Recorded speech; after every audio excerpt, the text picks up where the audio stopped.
रामकृष्ण हरी मंडळी, श्री स्वामी समर्थ. स्वागत आहे तुमचं आपल्या या मराठी YouTube चॅनलवरती. स्वामी महाराज तुमच्या मनातील सर्व चांगल्या इच्छा पूर्ण करोत ही स्वामीचरणी प्रार्थना करते आणि आजच्या या नवीन व्हिडिओला सुरुवात करते. पवित्र असा श्रावण महिना चालू आहे.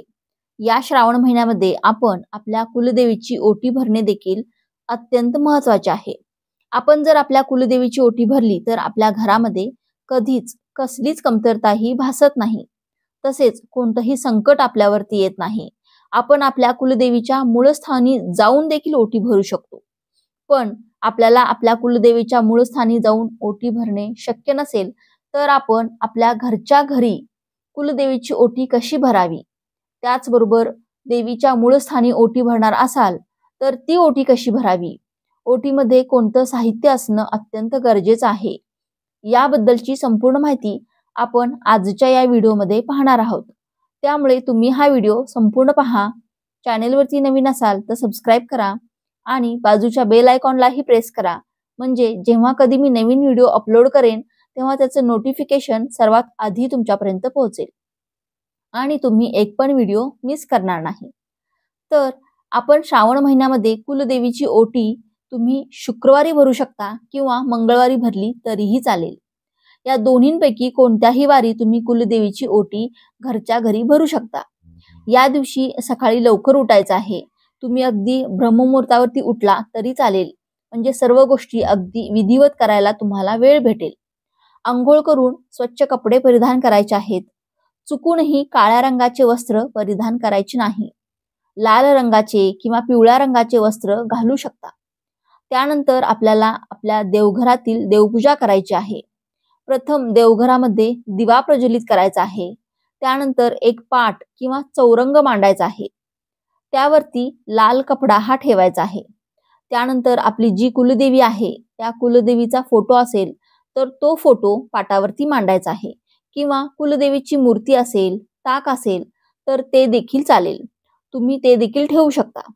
आणि जर कुलदेवीचा फोटो तुमच्याकडे नसेल तर तुम्ही माता लक्ष्मीची मूर्ती असेल तर ती देखील तुम्ही पूजेमध्ये ठेवू शकता, तरी सुद्धा चालेल. आपण कुलदेवी समोर एक तुपाचा दिवा प्रज्वलित करून घ्यायचा आहे. त्यानंतर देवीला आपण हळदी कुंकू वाहायचं आहे. एखादं लाल फूल अर्पण करायचं आहे. गुलाबाचं फूल असेल तर अतिउत्तम. त्यानंतर अखंड अक्षता अर्पण करायच्या आहेत. तसेच या दिवशी आपण कुलदेवीसाठी मखाण्याची खीर देखील बनवायची आहे.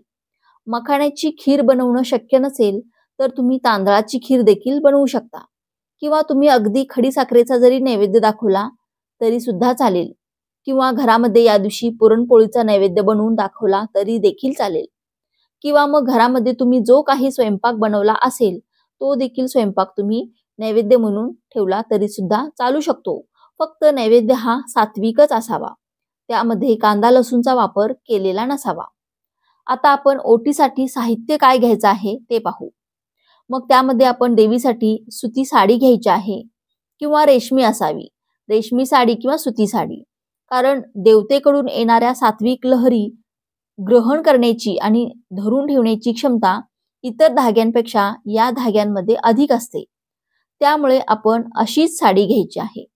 मग साडीचा रंग कोणता असावा, तर तुम्ही लाल रंगाची साडी घेऊ शकता, नारंगी रंगाची साडी घेऊ शकता, किंवा हिरव्या रंगाची साडी ही ओटीसाठी घेऊ शकता.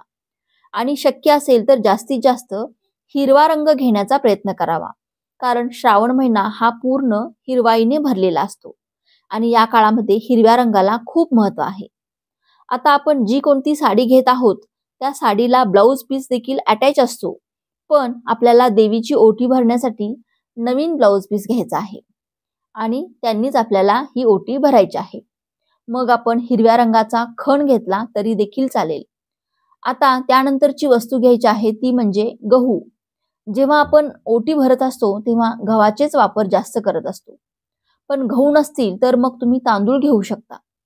त्यानंतर एक श्रीफळ घ्यायचं आहे. श्रीफळ म्हणजे नारळ. नारळ हा पाण्याने भरलेला असावा. नारळाच्या शेंडीकडे देवीचे तत्व आकृष्ट होते. हे तत्व नारळाद्वारे खण आणि साडी यामध्ये संक्रमित होण्यास सहाय्य होते. तसेच नारळाच्या शेंडीतून प्रक्षेपित होणाऱ्या लहरीमुळे जीवाच्या शरीराभोवती संरक्षक कवच निर्माण होते. त्यामुळे आपल्याला भरलेलाच नारळ घ्यायचा आहे. तसेच आपल्याला बदाम, सुपारी, खोबरं, खारीक हे सुद्धा घ्यायचं आहे. त्यासोबतच आपल्याला एक हळकुंड देखील घ्यायचा आहे. हळकुंड घेताना आपण लेकुरवाळी हळकुंड हे घ्यायचं आहे. जेव्हा आपण ओटी भरायची असेल तेव्हा तुम्हाला लेकुरवाळी हळकुंड मिळालं तर आवर्जून तुम्ही लेकुरवाळी हळकुंड घेत चला. लेकुरवाळी हळकुंड म्हणजे काय, तर एक हळकुंड असतं आणि त्याला दुसरा छोटासा कोंब फुटलेला असतो, त्याला लेकुरवाळी हळकुंड असे म्हणतात. त्यानंतर आपण कोणतंही एक फळ घ्यायचं आहे.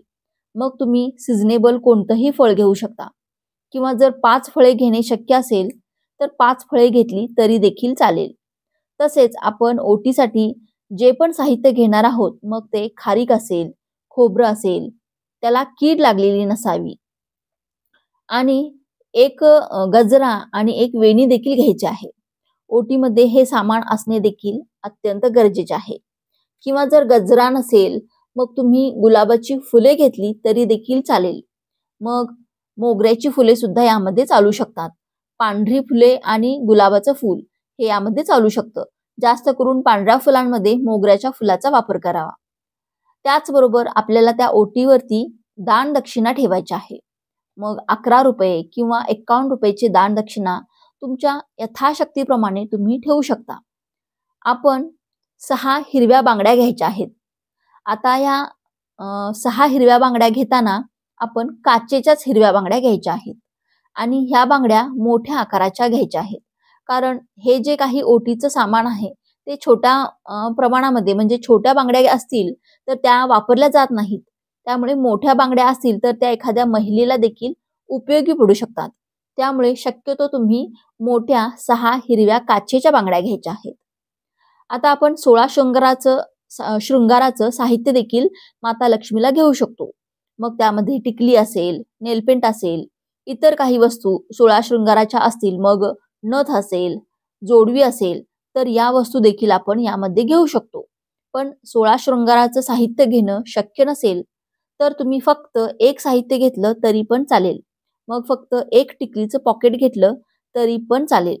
पण आपल्याला या 16 शृंगारापैकी एक साहित्य आपल्याला या ओटीमध्ये घ्यायचंच आहे. त्यानंतर सर्वात महत्त्वाचं म्हणजे आपल्याला तांबूल घ्यायचं आहे.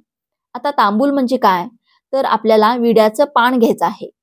तुम्ही जिथे विड्याची पानं भेटतात तिथे तुम्ही ओटी भरण्यासाठी तांबूल पाहिजे असं सांगितलं तर तिथे तुम्हाला भेटून जाईल.